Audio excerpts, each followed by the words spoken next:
The air inside Café Lumière buzzed with the familiar symphony of a busy morning in downtown Seattle.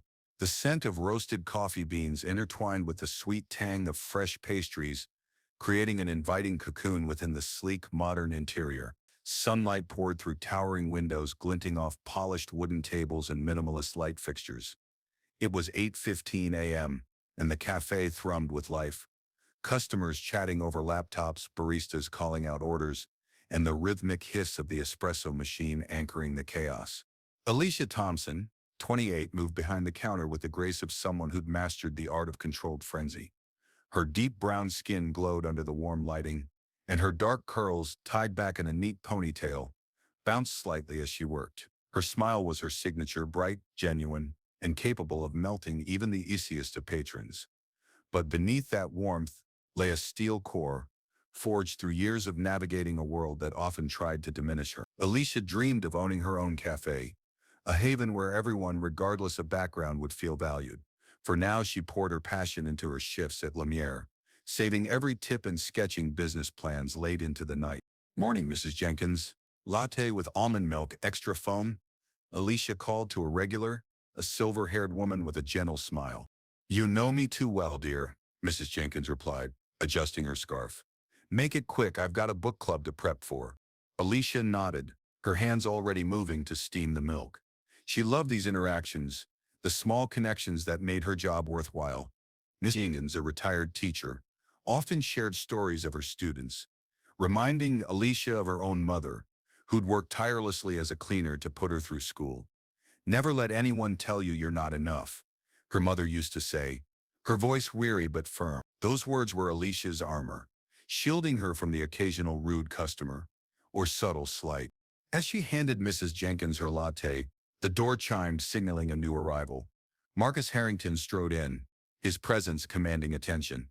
At 40, he was a real estate developer whose tailored navy suit and polished loafers screamed wealth. His fair skin was tanned from a recent trip to the Caribbean, and his sharp blue eyes scanned the room with a critical edge. Marcus had grown up in privilege, raised in a gated community where difference was met with suspicion. His father, a corporate magnate, had instilled in him a belief that success justified superiority. Today, he was irritable. A multi-million-dollar deal had collapsed the previous evening, and he was itching to vent his frustration. Marcus bypassed the short line at the counter, ignoring the annoyed glances from other customers.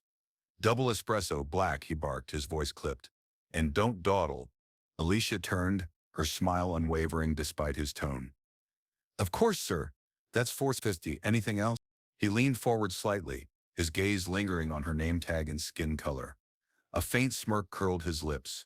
"Just don't mess it up like you people usually do." The words landed like a slap, their venom thinly veiled.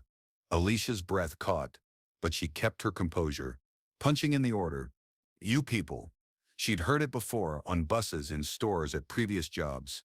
It was a phrase that stripped her of individuality, lumping her into a stereotype.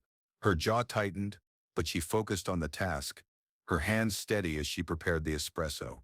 Confronting him now could cost her job, and she needed every shift to fund her dream. Marcus took a seat by the window, pulling out his phone to fire off emails.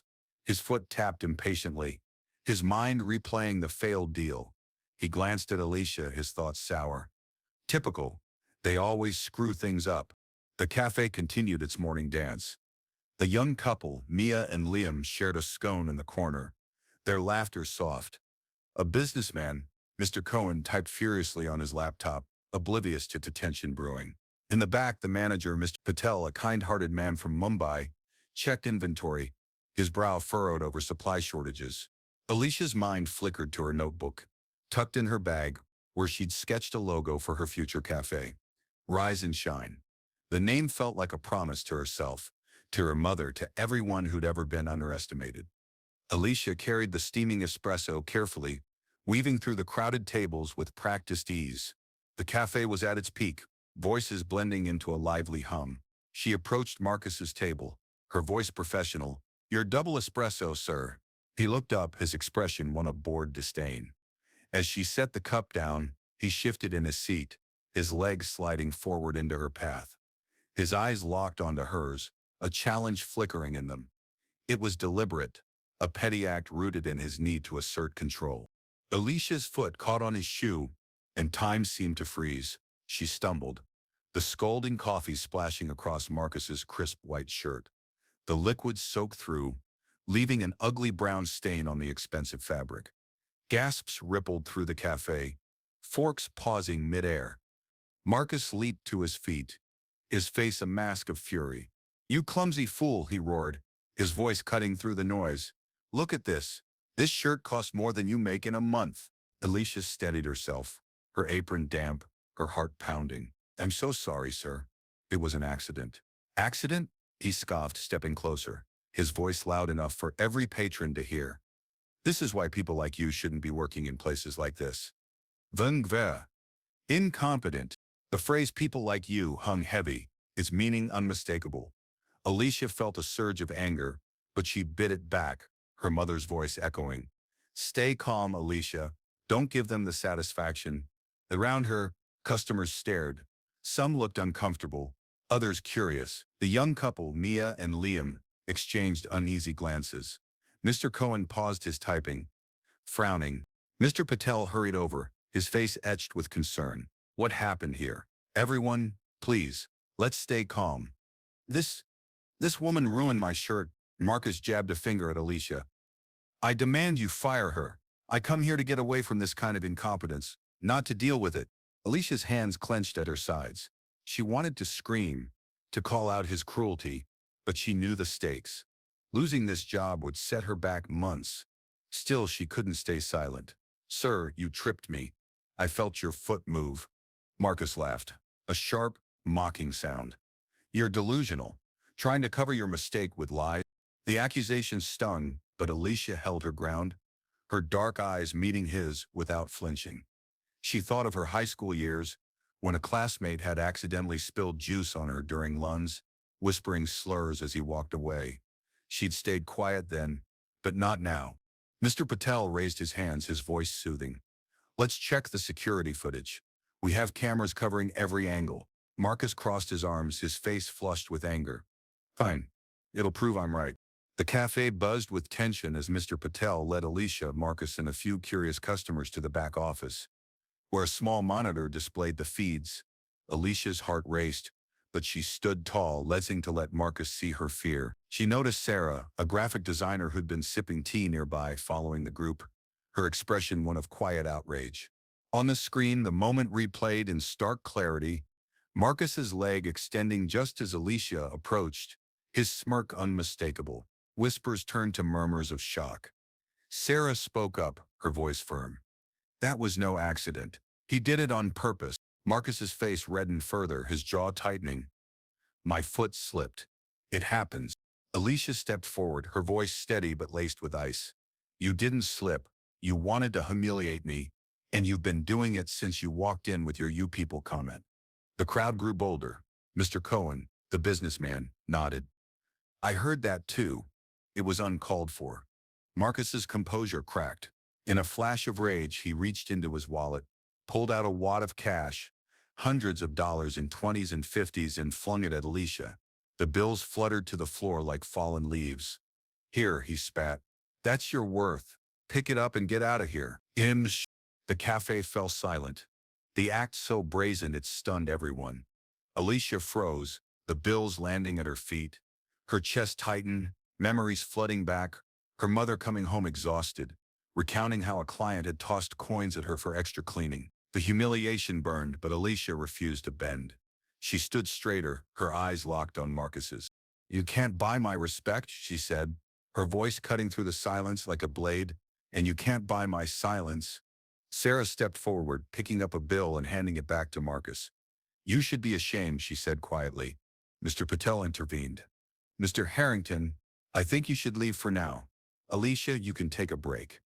"I'm not going anywhere," Alicia said, her voice unwavering. "Not until this is resolved." Marcus stormed out, muttering about lawsuits. As the door slammed, Alicia felt a mix of fury and resolve. She wouldn't let this go. By noon, a customer had uploaded a shaky phone video of the incident to social media, captioned, "Racism at Café Lumière? This guy needs to be called out." The clip went viral, amassing thousands of views within hours. Alicia watched it on her break, her stomach churning as she saw herself stumble, saw the money hit the floor. But the comments, hundreds of them, gave her strength. She didn't back down. Respect, this is why we need to stand up. That evening in her modest apartment overlooking the city, Alicia met with Elena Ramirez, a civil rights lawyer recommended by a friend. Elena's office was a cluttered sanctuary of legal books and advocacy posters, her dark eyes sharp with purpose. "Tell me everything," Elena said, pen poised over a notepad. Alicia recounted the day, the snide comment, the deliberate trip, the money thrown in her face. Her voice trembled at first but grew stronger. "It's not just about me, it's about everyone who's been treated like this." Elena nodded. "We can sue for harassment, defamation, and intentional infliction of emotional distress. The video evidence is strong, but we'll need more witness statements, any history of his behavior." They got to work. Mr. Patel provided the full security footage. Sarah and Mr. Cohen agreed to testify, along with another regular, Mrs. Jenkins, who'd overheard Marcus's initial comment. Digging deeper, Elena uncovered online reviews from other businesses where Marcus had complained about minority staff, his words dripping with bias. Marcus, meanwhile, was in his penthouse, sipping scotch and conferring with his lawyer, Richard Steele, a corporate shark with a reputation for winning. "This is nothing," Marcus said, his voice smug. "She's got no case. No one beats me." But Alicia wasn't backing down. Late at night, she sketched designs for Rise and Shine, her dream cafe. She imagined a place where no one would feel lesser, where diversity was celebrated. Her best friend, Jamal, a barista at another shop, called to check in. "You're fighting for all of us, Alicia. Keep going." The courtroom was a stark contrast to the cozy cafe, a cold, wood-paneled space where every word carried weight. Judge Margaret Harlan, a no-nonsense woman in her 50s, presided with a steady gaze. Alicia sat at the plaintiff's table, her black suit simple but sharp, her hands clasped to hide their slight tremble. Elena, poised and confident, stood beside her. The trial opened with Elena's statement. "This case is about more than a spilled coffee, Your Honor. It's about dignity, respect, and holding accountable those who use prejudice to harm others." She played the security footage, the room silent as Marcus's leg extended, his smirk clear. The phone video followed, showing him throwing money at Alicia. Gasps echoed from the gallery. Richard countered, his voice smooth. "My client made a mistake in a moment of frustration. This is being blown out of proportion." Elena called witnesses. Sarah testified first. "He tripped her deliberately and insulted her because of her race. I heard him say 'people like you,'" Mr. Cohen added. His comments were targeted. "It wasn't about the coffee." Marcus took the stand, his confidence wavering. "It was an accident. I was upset about a business deal." Elena's cross-examination was relentless. "An accident? Your words, 'people like you,' suggest otherwise. Why did you throw money at her?" "I lost my temper," he stammered, his face paling. The gallery buzzed. Alicia's testimony was the turning point.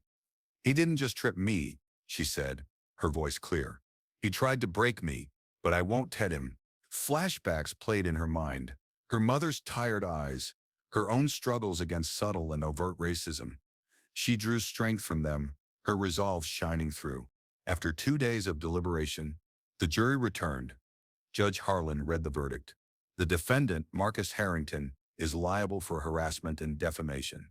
He is ordered to issue a public apology, pay $75,000 in damages, and cover legal fees. Alicia exhaled, tears of relief in her eyes. Elena hugged her, whispering, "You did it." The story spread like wildfire. Local news ran headlines, "Cafe worker wins against racism." Café Lumière saw a surge in customers, many coming to support Alicia. Marcus's apology appeared in the Seattle Times. "I deeply regret my actions and words. I was wrong to treat Miss Thompson as I did." Months later, Alicia stood outside her new cafe, Rise and Shine, its sign gleaming under the morning sun. The opening was a community event, with Mrs. Jenkins, Sarah, and even Mr. Cohen in attendance. Jamal worked the counter, grinning. Alicia addressed the crowd, her voice steady. "Sometimes the most valuable thing isn't money, it's respect. I stood up for mine, and I hope it inspires others to do the same." The screen of her life faded with a message. Racial discrimination has no place. Justice belongs to those who rise.